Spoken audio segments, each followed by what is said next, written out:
नमस्कार, दीप्तीज कुकिंग डिलाईटमध्ये सर्वांचे स्वागत आहे। आज आपण पाहणार आहोत पनीर हैदराबादी। त्यासाठी कढईत तेल गरम करून त्यात दालचिनीचे 2 तुकडे, 1 चमचा जिरे, 1 चमचा बडीशेप, 1 चमचा धने, 4 ते 5 काळी मिरी, 4 ते 5 लवंग, 1 चक्री फूल, 1 मसाला वेलची आणि 2 हिरवी वेलची घालून परतून घ्यायचे आहे। नंतर त्यात 3 मध्यम आकाराचे कांदे उभे बारीक चिरून घालूयात आणि ते गुलाबी रंगावर परतून झाल्यावर त्यात लसूण, आले आणि हिरवी मिरची, 10-1 काजू ॲड करून ते चांगले सोनेरी रंगावर भाजून घ्यायचे आहे। आता 1 छोटी वाटी पुदिना, 1 मोठी वाटी कोथिंबीर आणि 10 ते 12 देठ काढलेली पालकाची पाने घालणार आहोत।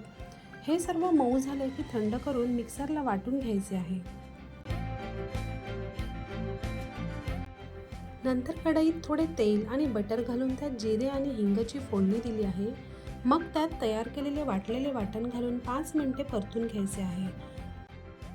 नंतर त्यात चांगले फेटलेले फ्रेश दही आणि चवीप्रमाणे मीठ घालून ग्रेव्हीला तेल सुटेपर्यंत 15 ते 20 मिनिटं झाकण ठेवायचे आहे।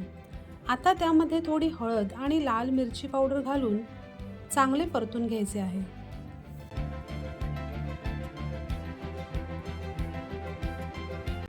तुम्ही पाहू शकता दाटसर टेक्स्चरची ग्रेव्ही आपली तयार आहे।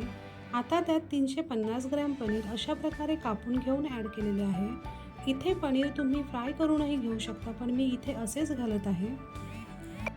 इथे आपण थोडे पनीर हे क्रश करून घालायचे आहे, कारण त्याने पनीर ग्रेव्हीमध्ये एकसंध मिसळतो आणि प्रत्येक घासात मलाईदार चव उतरते। शेवटी थोडी कसुरी मेथी हलकीशी गरम करून क्रश करून फ्लेवरसाठी घालून गॅस बंद करून घेऊयात। आणि ही भाजी तुम्ही रोटी, नान, चपाती, कुलचा कशासोबतही सर्व करू शकता। रेसिपी आवडली असेल तर नक्की व्हिडिओला लाईक आणि शेअर करा आणि चॅनलला सबस्क्राईब करायला विसरू नका। धन्यवाद।